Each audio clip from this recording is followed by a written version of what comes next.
Olá pessoal, eu sou Felipe Coimbra, cirurgião oncológico e trabalho há mais de 20 anos na área de oncologia. E hoje aqui eu vou responder uma pergunta que eu tenho recebido para vocês, que é: eu me formei em medicina, e o que eu preciso saber de câncer logo que eu me formo? Bem, existem várias coisas que eu acho que todo médico deve saber sobre câncer, mas eu ficaria feliz com dois pontos aqui que eu considero principais, que eu acho que todo médico deveria saber. Que primeiro, conhecer sinais e sintomas de alerta.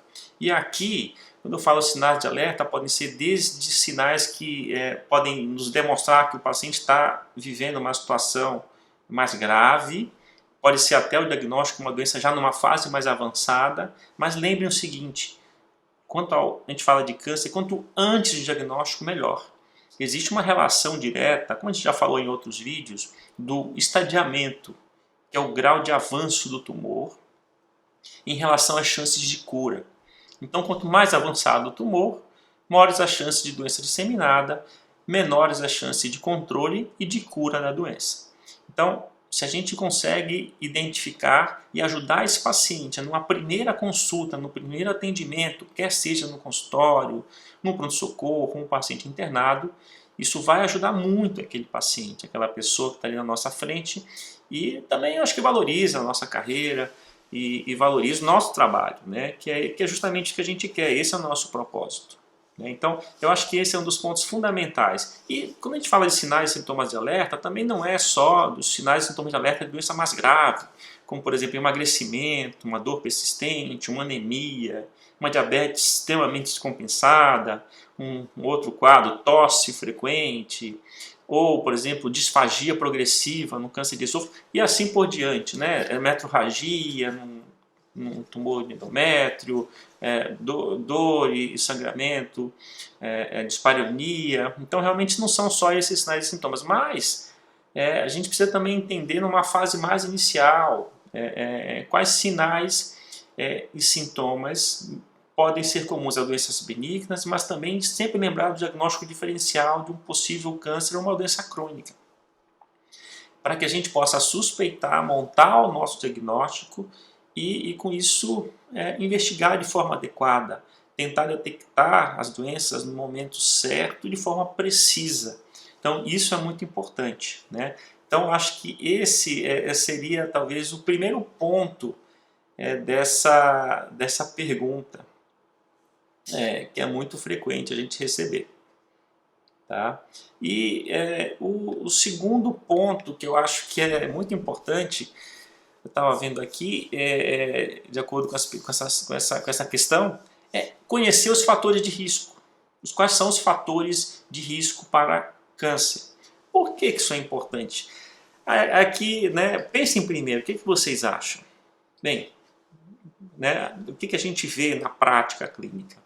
A gente conhecer os fatores de risco vai nos ajudar em várias etapas, no cuidado, no tratamento, no diagnóstico e na prevenção do paciente com câncer. Existem situações em que o câncer, a gente pode dizer que é quase inevitável. Lembrem que as mutações que propiciam o desenvolvimento do câncer podem acontecer a qualquer momento no nosso corpo, e nosso corpo tem mecanismos de correção. Quando isso não acontece, ou por falha desses mecanismos, ou porque algumas mutações podem ser passadas nas gerações, ou porque o nosso organismo foi exposto a múltiplos fatores de risco, que aumentaram os riscos dessas mutações de desenvolvimento do câncer, aí nessa segunda parte, nesse segundo exemplo dos fatores de risco expostos, fatores externos, essas causas podem ser evitadas, né? O primeiro tipo não, aqueles mecanismos endógenos que muitas vezes a gente não tem controle, mas os fatores externos normalmente são os fatores evitáveis.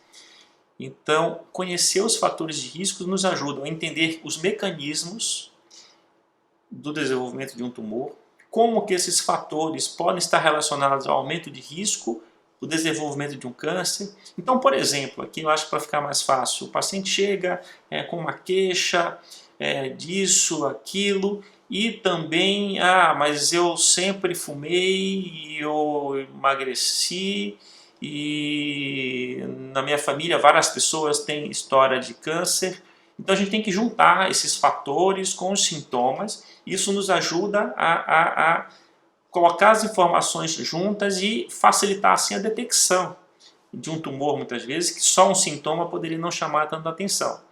Então, além de conhecer os sinais e sintomas, acho que conhecer os fatores de risco. Então, como a gente já viu, entender os fatores de risco nos ajuda a orientar o paciente na prevenção, ó, evite isso, evite aquilo. Na promoção de saúde, ó, se isso faz mal, tente esse outro ponto, tente fazer mais atividade física, além de não fumar, de evitar excesso de bebida alcoólica, de carnes vermelhas, por exemplo. Tenha esses bons hábitos alimentares, faça atividade física e outros hábitos saudáveis, né? Então ajuda no diagnóstico, na prevenção e na orientação dos pacientes. Então eu acho que para os estudantes ou as pessoas que estão acabando de se formar, eu acho que esses são os 2 pontos que eu gostaria que todos soubessem, né? Talvez os mais importantes, claro que tem outros, mas conhecer os sinais e sintomas do diagnóstico, tendo uma alta suspeição, e conhecer os fatores de risco para o desenvolvimento que podem ser usados no diagnóstico, na prevenção do câncer, são fundamentais, né? Então, eu acho que isso todos nós deveríamos saber.